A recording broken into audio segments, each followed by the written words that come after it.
buenas noches, hermanos de la Iglesia Bíblica Maranga y amigos que nos sintonizan. Aquí listos para iniciar una serie de noches especiales, como habíamos anticipado. Gracias por estar ahí. Estamos ahora en días por demás muy especiales que solían ser, así se decía, de recogimiento espiritual.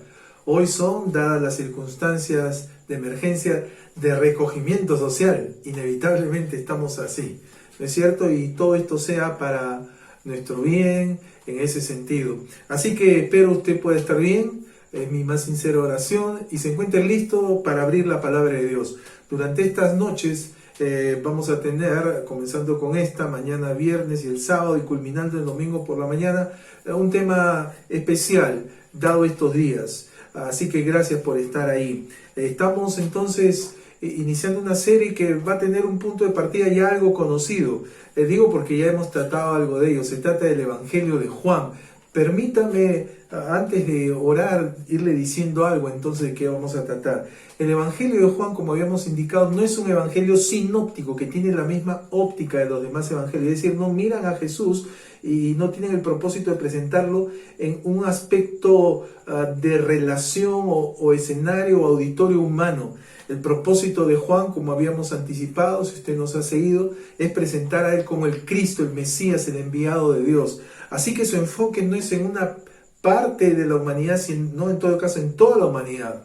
Más aún, como dice el propósito en 20:30-31, recuerdan, para que creyendo en él, como el Cristo, tengáis vida eterna. Así que más aún tiene un propósito todavía especial para los creyentes.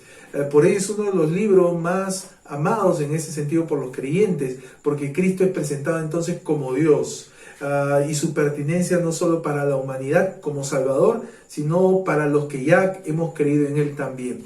En ese sentido también, Juan quiere dejar muy claro este ámbito, su dimensión como Dios, la dimensión totalmente espiritual. No se trata de que Jesús fue 50% hombre y 50% Dios, no es así. Sería mitad humano y mitad Dios. No, Él fue tanto 100% hombre y 100% Dios. Es un misterio, es algo que podemos decirlo y no terminamos de entender. Esa unión especial que tiene en la teología un hombre, la unión hipostática o hipostática. Pero eso nos recuerda un principio a propósito. En la verdad, habré escuchado que la verdad se encuentra en los extremos. Cuando uno, por ejemplo, dice amar algo, si uno dice amar algo, para que sea consistente, debe odiar lo opuesto a eso. ¿Notó? La verdad no estaba en el medio, estaba en los extremos. Así también Jesús es 100% hombre y 100% Dios. Y aquí, en el Evangelio de Juan, va a ser presentada esa dimensión totalmente divina, como Él es Dios. Y Juan desde el inicio lo va a presentar. A propósito, por ejemplo, en el capítulo 1 de Juan va a haber 7 títulos con el cual se reconoce a Jesús. El primero de ellos es muy famoso, el Verbo, más tarde el Cordero y otros. Le animo a que en casa lo busque. Pero el propósito de estas noches es tratar sobre 7 menciones que hace Juan sobre el mismo Jesús, que Jesús mismo dijo. Jesús dijo, yo soy. Permítame decirle algo en cuanto a esto. Cuando Jesús dijo, yo soy, recuerdan, y Él mencionó y completó la oración en un sentido, ahora vamos a ver que Él no necesita completarla, pero en un sentido la completó y mencionó 7 aspectos. Nosotros vamos a tratarlo durante estas noches. Pero quiero enfocarme en esta frase tan valiosa y esencial, yo soy. Es tan importante que esta es la transliteración, la traducción de, a su vez, otras palabras en hebreo. Permítame ir de lleno a manera de introducción lo que nos va a decir en el mismo Evangelio de San Juan, capítulo 18. La escena, están arrestando a Jesús, nada más lo hizo, fue entre comillas traicionado, vendido por Judas. En el versículo 5 lo están buscando, él acaba de orar en Getsemaní, su famosa oración intercesora, y entonces aquí, Jesús mismo pregunta en el versículo 4, ¿a quién buscáis? Y en el 5 le respondieron, a Jesús Nazareno. Jesús les dijo, yo soy. Y estaban también con ellos Judas, el que le entregaba. 6. Cuando les dijo, yo soy, retrocedieron y cayeron a tierra. Notó, apenas él dio la razón, buscaban a Jesús, no cabe duda, él dijo, yo soy. Pero no dijo, yo soy Jesús, sino dijo, yo soy. Retrocedieron y cayeron a tierra. ¿Qué pasó? Literalmente, él mencionó esto que mencionábamos. la transliteración o traducción en este caso de aquel nombre inefable, impronunciable, con el cual por primera vez Moisés, recuerdan, había sido enviado a Faraón a dar testimonio. Y era clave que él tenía que dar cuenta quién lo enviaba. Y pregunta en el diálogo de Moisés con Jehová, y cuando me pregunte Faraón o delante de Faraón, ¿quién me envía? ¿Qué les dirás? Y allí Dios mismo dice lo que ha sido traducido en nuestro castellano Jehová. Permítame terminar este punto. Es una traducción, es un intento, seguro muy bien intencionado, pero el propósito es que era un nombre impronunciable, inefable, inhablable. Se traduce como 4 consonantes y usted probablemente conozca toda la historia. Era algo tan sagrado, tan valioso y tan importante, tan poderoso. Porque Dios mismo, el nombre de Dios es Dios mismo. Es tan sagrado y tan poderoso que cuando Jesús mencionó esto, ¿recuerdan? Yo soy. Estaba repitiendo esa frase. Así que es por demás importante y significativo esto, yo soy. Voy a volver esto al final. Jesús es el único que puede decir yo soy. Todos nosotros siempre necesitamos decir algo. Yo soy, decimos nuestro nombre. Yo soy, decimos nuestro oficio, profesión o alguna relación, el hijo de él, la esposa de él, el padre de, etc. Jesús es el único que puede decir yo soy. Él, el que en sí mismo es y no necesita nada más. Y él va a hacer 7 menciones en el Evangelio sobre yo soy. Nosotros vamos a ver en esta noche 2 de ellas, 2 aseveraciones que Jesús mismo hizo. Y vamos a intentar responder a lo largo de esta serie, recuerdo durante estas noches y el domingo por la mañana, cuáles son nuestras necesidades prioritarias, más importantes. Hay seguro un montón, por las circunstancias se acentúan una más que otras, pero vamos a hablar de las prioritarias, más allá de toda circunstancia. En todo caso, la circunstancia lo hace más evidente. Así que vamos a empezar a ver eso ya mismo. Entonces oremos un instante antes de abrir formalmente la palabra de Dios. Amado Dios, te agradecemos por esta nueva oportunidad que nos das de abrir tu palabra, de poder mirar a través de los ojos de la fe. Esto es, tu misma palabra nos dice que la fe viene por el oír y el oír tu palabra, a través de tu palabra. Y poder, Señor, mirarte en la esencia, en lo que tú eres. No solo 100% hombre, sino 100% Dios. Y por lo tanto, en esta noche, gracias por esta oportunidad, también por aquellos que están sintonizados con nosotros o que han de sintonizar, que tú les bendigas. Tú eres el único que puedes hacer esto. Y gracias por desde ya ser propicio a cada una de nuestras necesidades más importantes. En el nombre de Jesús. Amén. La primera declaración que hace Jesús, recuerden los 7 yo soy, la encontramos en el capítulo 6, versículo 25 en adelante. La porción del texto va hasta el versículo 59. Y aquí el contexto, si usted ha estado siguiendo nuestra serie, recuerdan de las 7 señales, va a tener que ver. Jesús acaba, entre comillas, de alimentar a la multitud también. Y entonces ahora está ahí con los judíos, está al otro lado del mar. Y entonces le preguntan y van hacia él aparentemente interesados, y Jesús va a deslindar que su interés, eran judíos, era más que nada propiamente, ¿por qué? Por la señal. Recuerda lo que nosotros llamamos milagro. ¿Y por qué? Así que ellos habían comido el pan y se habían saciado. Comprensible, ¿no? Hay una necesidad material y vamos a ir donde esta puede ser satisfecha. Así que en ese contexto Jesús comienza a referir, comienza a hacer alusión al pan. Y él dice en el versículo 35, dice, yo soy el pan de vida. ¿Por qué dijo esto? ¿Cuál es el contexto histórico? Jesús también ha citado a ellos, porque recuerden, para explicarlo un poco mejor, Jesús ha alimentado tranquilamente a estas mínimo 5.000 personas, tranquilamente 15.000 o 20.000. Y él, si ustedes lo pueden notar, si estuviéramos un poco más en las sandalias de ellos, un émulo de Moisés. Moisés también había alimentado, recuerden, el desierto. Se calcula entre 2 o 3 millones de personas. Obviamente fue Dios, pero a través de Moisés. Y entonces aquí ellos pueden notar claramente ese paralelo, esa similitud. Y entonces Jesús, sabedor de eso, entonces va a comenzar a hacer un deslinde. Va a decir que esta señal, como cada señal, tenía un propósito. ¿Sí? Y los judíos muy prestos le dijeron entonces, versículo 30, ¿qué señal pues haces tú para que veamos y te creamos? ¿Qué obra haces? Era parte de la religión de los judíos. El hecho de ¿qué haces para que creamos. Ellos lo encarnaban, ver para creer, lo cual hoy todavía está vigente. Entonces, Jesús va a decir y va a citar a la historia de Israel, el contexto histórico. ¿Qué había pasado? Israel estaba en el desierto. Recuerdan, Dios lo sacó con mano poderosa. Ahora eran tranquilamente 2 millones de personas. Entonces estamos hablando de toda una nación, todo un pueblo, niños, adultos y ancianos. Y entonces estaban en el desierto. ¿Qué hay en el desierto? Nada, por eso es desierto. Pero al mismo tiempo es el mejor lugar para tener un encuentro con Dios. Lo único que es seguro que ahí está Dios. Y allí Dios va a obrar un milagro, que se volvió una señal. ¿Qué fue? Él alimentó a su pueblo. ¿Cómo?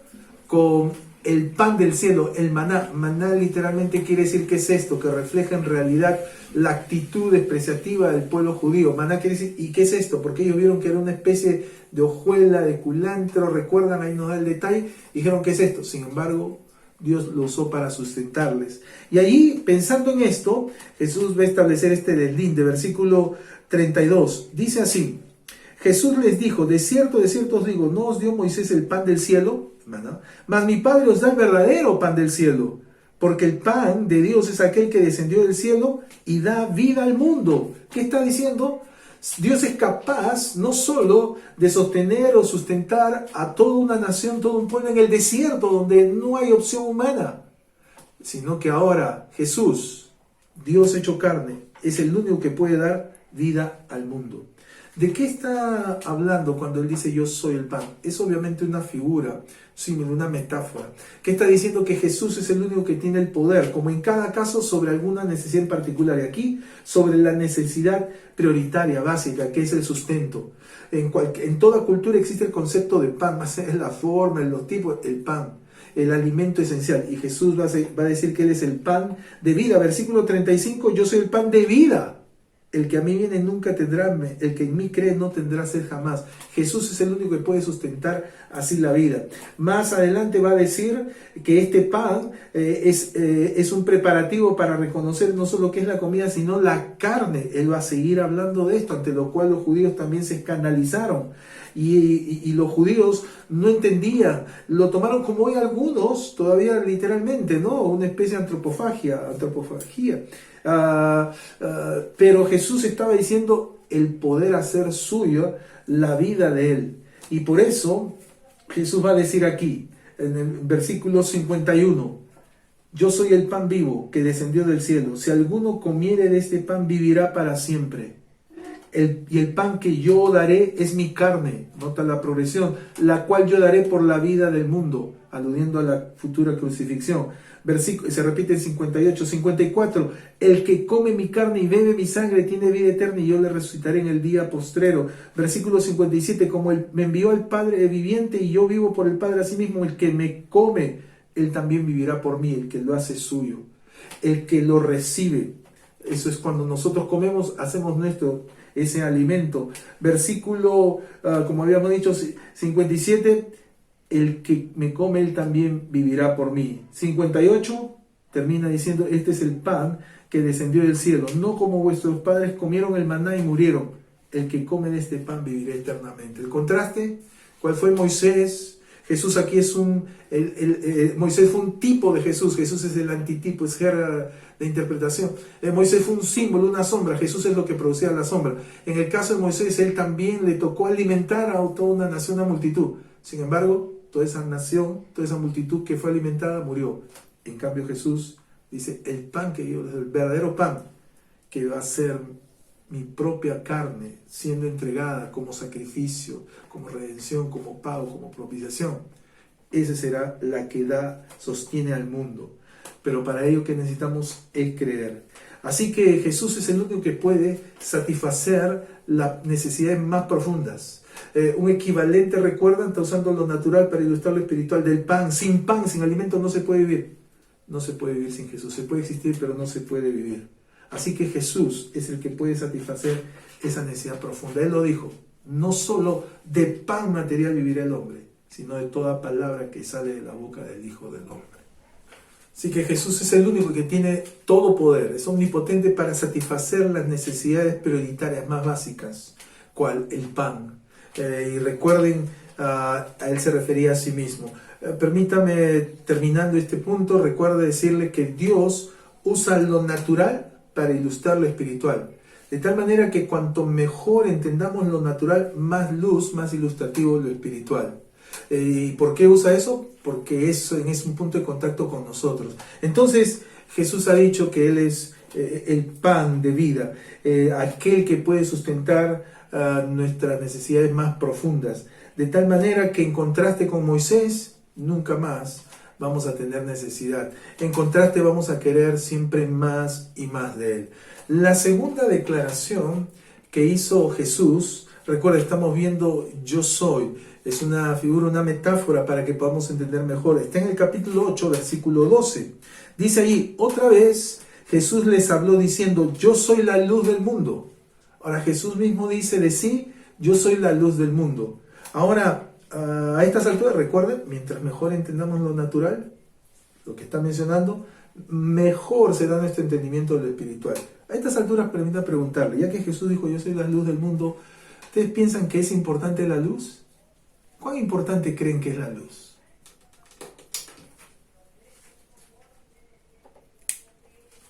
No se asuste, no se sorprenda, no es una falla técnica, es un efecto intencional. Recuerda, mientras mejor entendamos lo natural, mi propósito es poder algo experimentar o vivir momentáneamente el efecto de nuestra luz. Nosotros vivimos en el siglo XXI, donde la luz ha adquirido ribetes pues maravillosos, ¿no? De la luz de energía eléctrica, dispositivos como el LED, etcétera, que hacen tan significativa la luz y al mismo tiempo lo pensamos como natural, hasta que como ahora espero podamos notarlo. Cuando Jesús dijo yo soy la luz del mundo, él probablemente en su tiempo solo conocían lo que hoy más o menos es lo que tenemos aquí. Esto era una lámpara, una lumbrera, o le llamamos un lamparín, mechero, etcétera, pero era más o menos ni siquiera tan medianamente sofisticado como aquel. Pero miren el cambio. Y él dijo, yo soy la luz del mundo. Ahora, ¿es importante? Sí, ¿no es cierto? Es tremendamente importante. Cuando hay tinieblas, cuando hay oscuridad, no podemos ver nada. Aunque oímos, pero no podemos ver. No podemos entender bien. No comprendemos el sentido de los colores, las medidas, las formas, las texturas, porque no podemos ver, no hay luz. No podemos ver si es que hay algún peligro, alguna necesidad. No podemos saber, orientarnos si estamos yendo por la línea del sentido correcto, de manera derecha o estamos torcidos. No podemos conocer nada, no podemos ver si hemos avanzado, estamos retrocediendo. Todo por el efecto de la luz. Ahora Jesús dijo aquí, al referirse así sobre la luz, y él dijo, yo soy la luz del mundo. Y que dijo, el que me sigue no andará en tinieblas. Categórico. ¿Recuerdan? A propósito, Juan, esta es una de sus palabras favoritas. Y usa contrastes, luz versus tinieblas. Si es que estamos en luz, no puede haber tinieblas. Él lo dijo. ¿Recuerdan? En San Juan, en el capítulo 1, Jesús es la luz de la vida y en él no hay ningunas tinieblas. En Dios no hay ningunas tinieblas. Entonces, y el que me sigue, dice Jesús, no andará en tinieblas. A propósito, él no dijo el que sigue el cristianismo. Seguro el cristianismo ha hecho aportes, pero como alguien también dijo, ha hecho también las más terribles cosas en nombre del cristianismo se han hecho. Así que yo espero que usted sea de aquellos que ya no seguimos el cristianismo.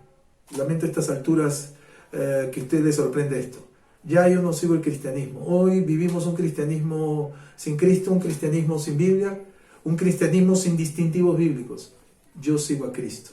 Espero que usted también. Y él dijo, el que me sigue no andará en tinieblas. Entonces el contraste ahora es luz y tinieblas. Es una figura mientras mejor entendamos. Entonces, cabe recordar que a Satanás, contraste, se le llama el príncipe de la potestad de las tinieblas. En él solo hay tinieblas. Ahora, la pregunta es, ¿cuáles son los niveles de contrastes que hay? Por ejemplo, si pudiéramos pensar entre el contraste, recuerde, tinieblas y luz, lo que Jesús provee. Si pudiéramos hablar de los contrastes, por ejemplo, si habláramos del aspecto de la información, solo hablando en el aspecto de la información, algo tan importante en estas circunstancias. Recuerden, cuando hay una necesidad, hoy la información es poder, se dice, ¿qué serían tinieblas? Desinformación, duda, inseguridad, mentira. En cambio, ¿qué sería en contraste a la luz? Verdad. Y Jesús también dijo eso, yo soy la verdad, lo vamos a ver más adelante, certeza. Así que seguir a Jesús es seguir la verdad, es poder verla, estar cierto. Todo lo contrario es duda. Nosotros en nuestro idioma tenemos la irónica ilustración que cuando decimos creer hay que ver cuál es el contexto. Porque muchas veces decimos, bueno, cuando estamos inseguros, decimos, bueno, yo creo que sí. ¿Qué estoy diciendo? No estoy seguro. No estoy seguro, por eso creo que sí. Pero al mismo tiempo usamos el mismo verbo para decir, claro, yo lo creo. En otro idioma no existe eso, no es cierto. Así que alguna vez dijimos, yo creo que creo. ¿Y eso está afirmando, está aseverando algo o está manifestando una duda? El que me sigue no andará en tinieblas. Con Cristo no hay dudas. El apóstol Pablo dijo que lo que no proviene de fe, la fe viene por el oír, es pecado. Así que en el aspecto social encontramos ese contraste entre desinformación, entre rumores y otros nombres sociales que adquieren versus certeza, versus verdad. ¿Qué quiere seguir usted? Tiene un primer campo de elección, el aspecto social. Pero permítame mencionarle otro aspecto. En el aspecto, habíamos dicho la información, perdón. Veamos en el aspecto social. En el aspecto social encontramos el contraste entre tinieblas y luz. El contraste de las tinieblas, ¿qué es socialmente? Delito, por ejemplo, socialmente, ¿no? Delito, trampa, injusticia, conveniencia. ¿Qué es la luz? Justicia, lo correcto, la equidad. Una vez más, ¿cuánta necesidad hay de eso? ¿Dónde se encuentra? No está en una religión, que bueno, pues las religiones hacen su esfuerzo, quieren hacer su mejor esfuerzo, pero no está en la religión. ¿Dónde está? En Cristo. Él es la luz. El que me sigue no andará, entonces no puede andar en delitos, en trampa, en injusticias, en vivezas. Andará en lo correcto, en justicia. Así que hoy, en esta noche, usted tiene que tomar una decisión. Si va a seguir a Jesús, eso va a ser drástico, va a implicar, va a significar dejar todo lo que signifique tinieblas en otros aspectos. Permítame mencionarle dos aspectos más del contraste de tinieblas y luz. Entonces habíamos señalado el contraste entre tinieblas y luz. Luz es Jesús, es Cristo, no es el cristianismo. En todo caso, el cristianismo son el reflejo donde se ve la luz reflejada. Hemos mencionado el aspecto, por ejemplo, de la información, el conocimiento. Hemos visto en el aspecto social. Veamos en el aspecto moral. ¿Qué alude? Recuerda, mientras mejor entendamos lo natural, más luz sobre lo espiritual. Estamos haciendo ya algunas aplicaciones. En el campo moral, estamos viendo que las tinieblas pueden significar, aplicar a lo que es incorrecto, o lo que es corrupto, o lo que todos hacen. ¿Por qué? La mayoría. No importa si esto es correcto, si es incorrecto, si es inconveniente, inmoral, no importa. Recuerda, estamos hablando de moral. ¿Por qué? Porque justamente hoy vivimos en una sociedad ni siquiera inmoral. Inmoral sería implícitamente reconocer una moral, sino una sociedad amoral, sin moral. Por ello, recuerden lo que habíamos dicho. Bueno, eso es tu verdad, es lo que tú crees. Hoy vivimos en la era postmodernista donde lo que vale es lo que a la gente le gusta. Si a la gente le gusta y le da resultado, eso está bien. ¿Notó? Hemos ido de un extremo a otro. Así que esas son las tinieblas morales, de corrupción, de inmoralidad o amoralidad. ¿Qué es entonces la luz? La luz viene a ser lo que es lo correcto, la integridad. No solo la honestidad, sino la integridad. ¿Qué es la integridad? A propósito, alguien dijo que ser íntegro es hacer lo que estarías dispuesto a hacer a oscuras y sin que nadie te vea. Eso es lo que en realidad somos. Y eso es lo que en verdad es ser íntegro. Estar dispuesto a hacer algo aun cuando estemos en tinieblas y que nadie lo vea. Y ha notado, recuerda, dijimos que ilustrativo las tinieblas, ha notado que muchas, lamentablemente, de ciertas acciones siempre buscamos las tinieblas. Los ladrones, los hurtos, obviamente, si bien lo producen hasta la luz del día, pero generalmente ocurren como campean en las tinieblas. Es más, la Escritura habla de como ladrón en la noche, no dice como ladrón en el día, sigue siendo ladrón, pero en la noche. Se busca ciertos lugares apartados y oscuros, desde penumbras para ciertas cosas. La mayoría o mucho todavía suele ser la moda de ciertos lugares, restaurantes o cosas por el estilo, cafés u otros más allá del nombre, donde usted verá lo que sobra son las tinieblas. Lo que falta es la iluminación. ¿Por qué? Y la gente que suele y gusta ir ahí es porque busca eso, las tinieblas. Y ahí están los programas y medios de que se dedican justamente a descubrir esto, a poner los reflectores de sus medios. ¿Notó? En ese aspecto, las tinieblas. Solemos hacer cosas ocultas, ¿por qué? Porque no son buenas, escondidas en tinieblas. Y siempre es así, recuerda, un reflejo muy ilustrativo. Dice en la Biblia que la luz estaba en el mundo, los hombres amaron más las tinieblas que la luz. Nos sentimos más cómodos con las tinieblas que con la luz. Así que la luz en el aspecto moral es lo correcto, es lo íntegro, el ser íntegro. Dice en el libro de Salmos, Salmo 15, el que es íntegro, aquel que jurando en daño suyo, no por eso cambia. Esto es un íntegro, está dispuesto a decir la verdad, por ejemplo, aun cuando ésta le perjudique. Una cosa es decir la verdad cuando ésta me beneficia, y está bien, pero otra cosa es decir la verdad cuando ésta me perjudica. Eso es integridad, eso es luz, transparencia, todo claro, nada hay oculto, no hay sombras o penumbras como ahora. Recuerda, estamos tratando de ilustrarlo. Así que Jesús es la luz. El que me sigue no andará en eso. Pero finalmente, recuerda, el campo del cual está hablando aquí Juan se refiere al campo netamente espiritual. ¿Y qué son tinieblas? Pecado. Pecado es el término bíblico para decir, y el Nuevo Testamento da 3, 4 definiciones de pecado. Toda injusticia es pecado, el quebrantar la ley es pecado, el que sabe hacer lo bueno y no lo hace es pecado, el que duda es pecado, ¿cómo no? Ciertamente, el pecado es la tijera que usa Satanás para cortar nuestras relaciones.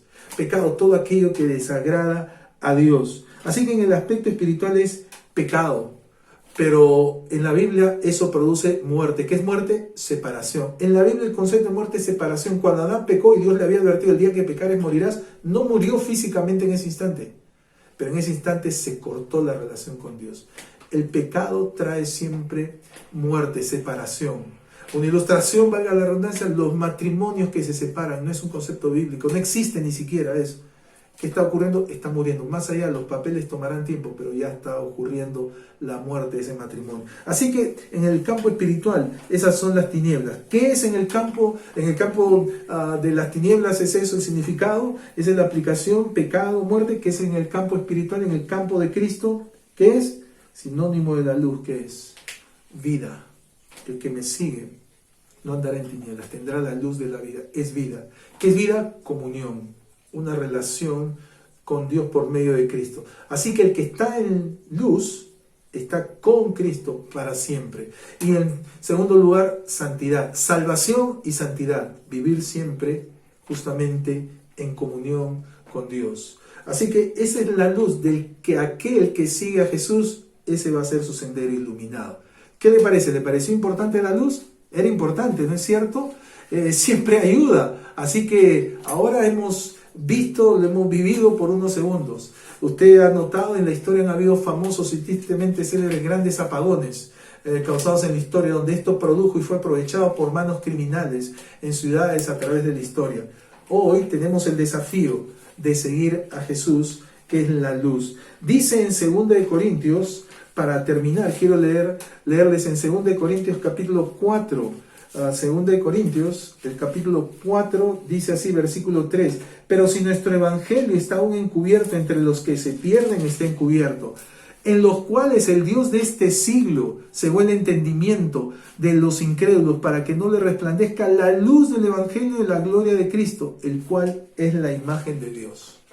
Así que hoy, cada vez que nosotros compartimos de Cristo por medio de la buena nueva del evangelio, estamos encendiendo una luz espiritual, para que resplandezca en medio de esas tinieblas y éstas se disipen. ¿Qué tenemos que hacer? Tomar la decisión si vamos o no a seguirlo. En esta noche le animo a que esté cierto, a que aproveche el pan de vida, a que siga la luz de Jesús.